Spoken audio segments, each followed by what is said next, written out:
Happy Sunday afternoon, listeners. Welcome to the show where we talk life, love, and literature.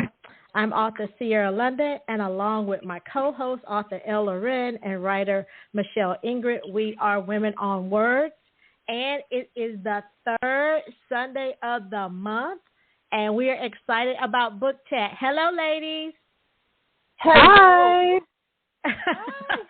Hello. It's good to be together again for the month of March. We have chosen Xavier Neal's Hike, Baby. Dun, dun, dun, dun, dun, dun, dun. Hike, Baby. Okay, that's my throwback to vanilla. Of course, he's created quite a ruckus on the political scene, so I probably need to stop. Hike, Baby is an opposite attract romantic comedy. So I'm going to read the back cover, and then we can go ahead and get started. So, Yasmine, pause, take a breath, and glisten. That's the better way to phrase Yasmine Brown's sweating to death on her first hike, which is obviously her punishment for being too cheap or too stubborn to buy the outdoor-loving woman she calls her best friend a stupid gift. Most people are willing to accept her famous baked desserts as the perfect present. After all, she is an internationally renowned pastry chef. Unfortunately, that trick doesn't work when your best friend is also your employee. One little trick to make the birthday brat happy won't kill her, right? Enter Sutton, our hero. Halt, take a sip. Oh no, she's slippin'.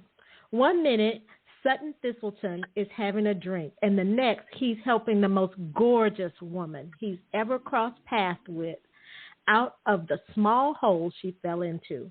Most people wouldn't see this as the right opportunity to grab a date. They also wouldn't wander around from city to city because the wind seemed to shift them another direction one random afternoon. Good thing he's never been most people. One assisted hop back to the vixen's vehicle won't completely change his life, right? What will happen when these two opposite worlds continuously collide? Will they find a way to create a sweet, long-lasting treat together, or will they end up with one of them being told to take a permanent hike? So, here we go. Welcome to the world of Yasmine and Sutton, and I happen to love their names. So, this story opens with Yasmine appeasing her best friend. Is it Sienna? Yeah. Yes, Sienna. By going on a trek with Sienna and her husband. And she gets her sizable foot because she's a larger woman. She's tall, right? She's statuesque. She's like 5'11". So she gets her sizable foot stuck in a hole and then sees this most gorgeous man, Sutton, who's coming along to help. And the adventure begins from there with these two, him helping her out and literally picking her up. And she makes note that she's a size 18, and she refers to her size throughout the book. But he picks her up, and he carries her down the mountain pretty much. So I'm going to start with you, Lisa. What was your first thought at the meet cute between Yasmine and Sutton? I absolutely adored it. I thought it was so cute. It was like out of a storybook kind of, because I resonated with Yasmine. I hate outdoor activities, sweating in the hike. Who in the world wants to sweat and be all out in the hiking world? I can't take it. Bugs and all of that. So I felt Yasmine's plea. And of course, you do it to appease your friends or whatever. So I was like, when she was complaining going up the daggone hill, I was like, yeah, I feel you. And then she met this gorgeous guy, and she's like, really? He's helping me?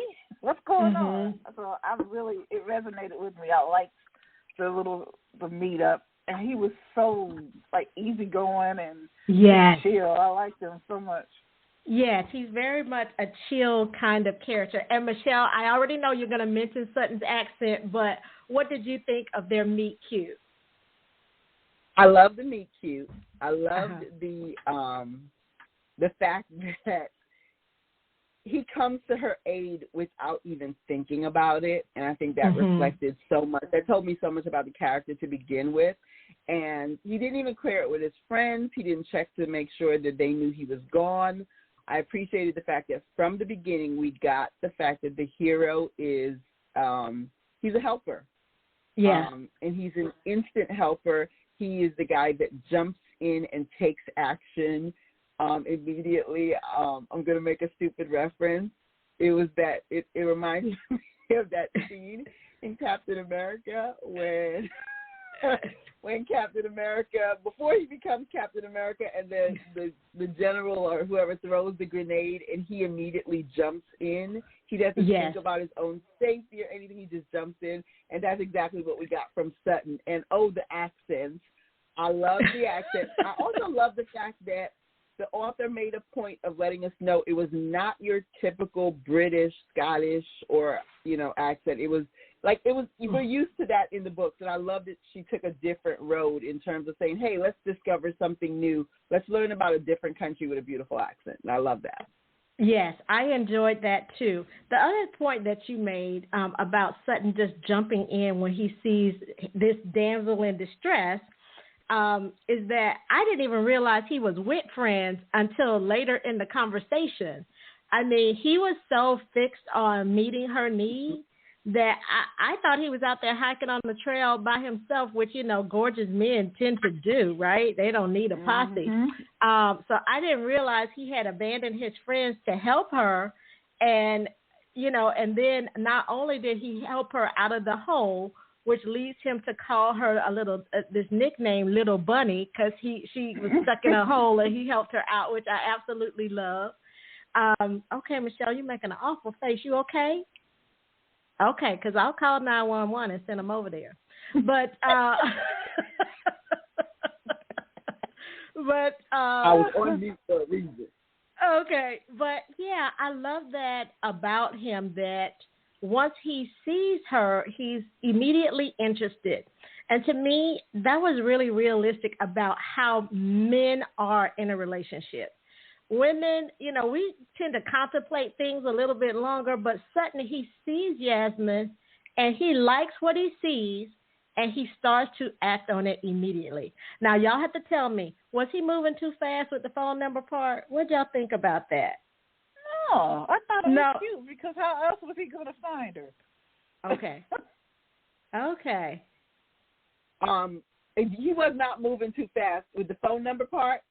But I think that the little notices that we got from him in that moment told more that we would find out later on. And I guess we'll talk about that later, so I'm not going to push yet. But I have some thoughts. I got some feelings. Okay. So I feel like, for Sutton, y'all, I got to tell you, Sutton is a free spirit. He's a very free-spirited man. He is not bound by time. He's not bound by geography. He really is kind of that Renaissance man who loves poetry and music and painting, and he is the type of man that goes where life takes him. And he's even like that with relationships. And you see that when he first meets Yasmine and he wants this number exchange, and Yasmine is a pastry chef. She owns her own business. Actually, she does treats. So it's more than just pastry. So I'll have to share that because that's what she said. But she's a very ordered, structured woman. And I think that comes with its own set of internal boundaries. And you see that play out from the very beginning with her meeting this man, that she immediately questions just looking at his packaging and looking at her packaging, saying, okay, these two opposites don't go together. How did y'all feel about that? Like how Yasmine sees herself physically and how she sees Sutton, very attractive, kind of stereotypically kind of handsome man compared to herself, and how that makes her suspect in some ways. about his obvious attraction? Michelle? So I'm going to tell you first off, and I think we talked about this for a quick minute yesterday, I struggle if a heroine doesn't 100% come off like she likes herself. Mm-hmm. And I wasn't sure if this heroine was 100% sure. But she makes certain comments along the way in the book that somewhat distress me. And because I believe in the love yourself. And if, like love comes when you love you. And at first I wasn't sure she was 100% comfortable with herself. She becomes more comfortable later in the way she says, but there were a couple of times when she knocked herself, and I was like, don't you talk about yourself that way, girl. I'm not okay with that. I can get the sort of opposite attract situation between the two of them, but I felt like she brought so much to the table that he was lucky. But that's just me. Mm-hmm. I just felt like she brought a lot to the table. As our good friend Sierra liked to say, for a minute, I thought Brother Man was a hobo. Yeah, for a minute. I ain't gonna lie. I thought he was a hobo. He a little bit more free spirit than I'm used to. But yeah, I'm gonna just say Yasmine is definitely more open than I am, because I'm like, you do what? Like, yeah. I was a little concerned about him. Yeah. What did you think, Lisa? I actually, like Yasmine, I felt her. As a plus-size woman, a lot of times you're insecure a little bit when you first meet someone, especially if they're a stunning guy who is always into health and taking care of his body. You're like, I don't do all that, so do we really fit? Do we have anything in common? So I see where she was coming from as far as, does he really like me, or what's really happening? Am I on punked? What's going on? So, because typically the guy that lives in the gym or worships his body, as we come to find later on in the book, that guy doesn't typically go for a plus-size chick. But we find out that Sutton he's just a different type of guy. He doesn't put labels on people. He doesn't care about the physical. He cares about the spiritual. So when he connected with her spiritually, he was like, okay, the universe is putting this woman in my path for a reason. Once she gets to know him a little better, she figures that out. But I see the insecurities in her at first, because you're like, why does this gorgeous man want to go after a plus-size chick that hates hiking and doesn't want to do physical activities? So I get it. And I'm so glad that you said that, Lisa, because it's more than just her physical appearance that makes them opposites. Literally, they look at the world differently. They interact with the world differently. And the things she enjoys doing, one of them being binge watching television, Sutton has literally no interest in. The man knows diddly squat about pop culture, which is just amazing to me. But there are opposites at multiple levels in this relationship. And so for me, I felt the emotional risk that Yasmine was taking, even reaching out and making that phone call to let him know, hey, my ankle's okay, and then accepting this date. Back to you, Michelle, because I know you had something to say about her being a pastry chef and then dinner. I was, you know what, on their first date, she ordered dinner, and I was thrown by that. Because I was like, wait, I thought she was a chef. And then I realized she was a pastry chef, and so she's more comfortable with making pastries than she is with cooking a meal. But then later we find out that she enjoys cooking, that it's her thing that she and her mom do. So I was a little taken aback by that. And then they never did get to dinner on their first date, did they? Yeah. Yes. Well, he got the dessert.